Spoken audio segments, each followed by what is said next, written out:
Shalom family. So let's touch on the whole situation around this deal that's been proposed now that Biden has jumped on as quickly as he could. And let's just see the latest news articles around this and discuss. So Netanyahu slaps down Biden's major peace proposal and says Israel has agreed to nothing. It is a non-starter. Right? Then no ceasefire before Hamas is destroyed. Netanyahu responds to Biden's dramatic hostage deal presentation.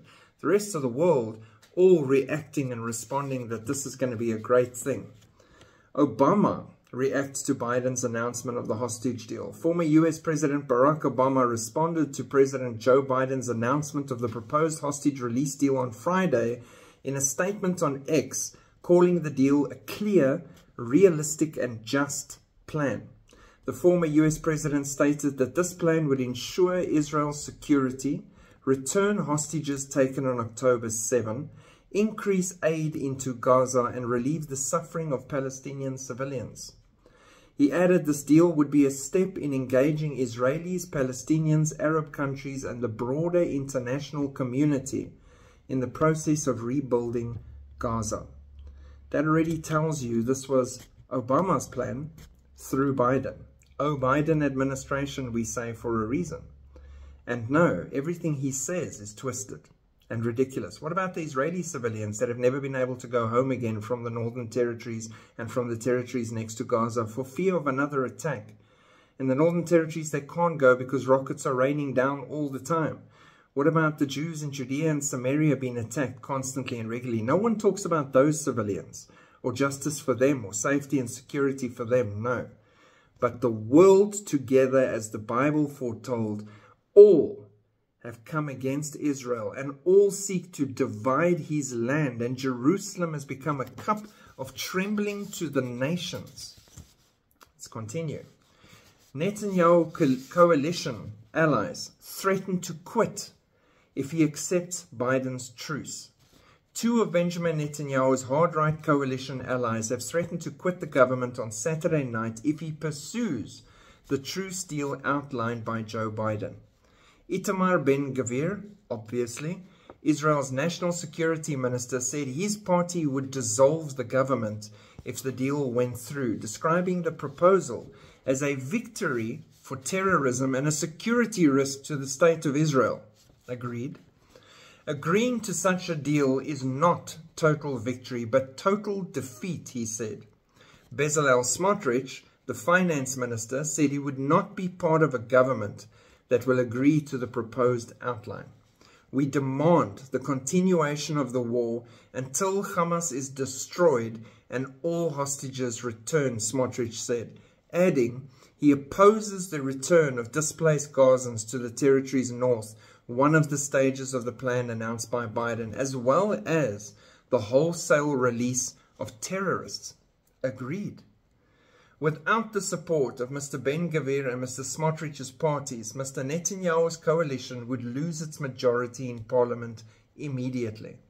It comes after Benny Gantz, a member of Mr. Netanyahu's war cabinet, on Friday submitted a bill to dissolve Israel's government and unseat the prime minister.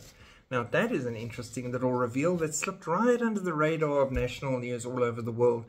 This is the same Benny Gantz who went to America for talks with America and their leadership without the approval of Benjamin Netanyahu, which already showed that there were deals being done between the Democrats and Biden and Benny Gantz to see if they can unseat Netanyahu and his right-wing government and find a government that would be willing to agree to terms and divisions of land and agreements in the aftermath of this whole situation.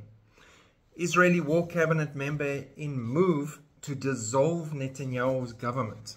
Benny Gantz's National Unity Party submitted a bill to dissolve parliament on Thursday, citing the disaster of October 7.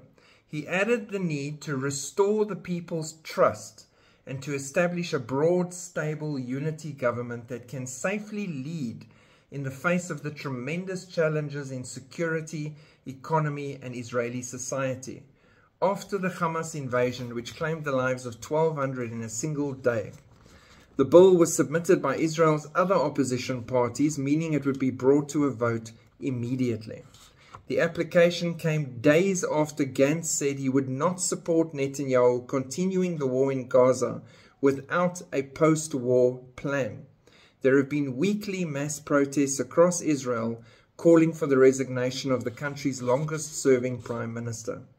Fellow War Cabinet member Gadi Eisenkot called for elections later this year. On Thursday, the decorated military veteran said, "I think the final quarter of this year is pivotal for rebuilding trust. Once the intensive fighting processes in Gaza conclude in a few weeks, we need to establish a mutually agreed upon election date. If not, make every effort to democratically expedite elections and rekindle trust in all political parties." So again, a move to oust Netanyahu and his right-wing government, remove obstacles from the path of the entire world, to divide the land, to rekindle trust, to fix what was destroyed on October 7 in the very fabric of Israeli society. That is their plan. And Gantz, when polled against Netanyahu, still comes out weaker than Netanyahu. People still support Netanyahu more than they do Gantz, even though Gantz is leading the charge with other opposition parties to unseat him and remove him from government. So if you remove the strong leader and you get it right because you have all the other little guys with you and he's ousted, wouldn't it be the perfect time for a man of peace to step forward, a powerful world leader to step in and bring calm and peace and security and a good plan everyone will accept to divide the land, maybe by offering them the right to build their third temple and continue and get back to worship as per Old Testament that they are secretly and publicly desiring on a very large scale right now here in 2024. And isn't that interesting that they're saying constantly they want to get this done immediately, or at worst case scenario by the end of 2024. It must be resolved this year. Why? Because Daniel's 70th week needs to be kicked off. They need to be in peace and security and safety for at least 3.5 years before Antichrist reveals his true colors. So we are seeing so many pieces in play at the moment on the board.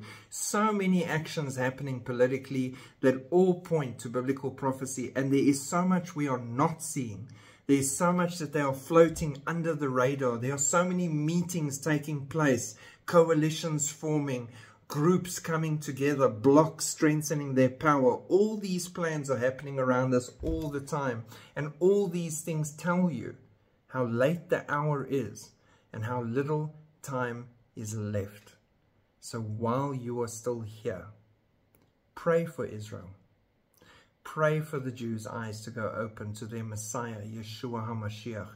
Pray that more and more Brit Chadashahs, New Testaments, find their way into the hands of staunch Jews, that they will feel a need and a desire to read it for themselves and discover Yeshua in front of their eyes, while there is time for them still to miss the time of Jacob's trouble. God bless and shalom.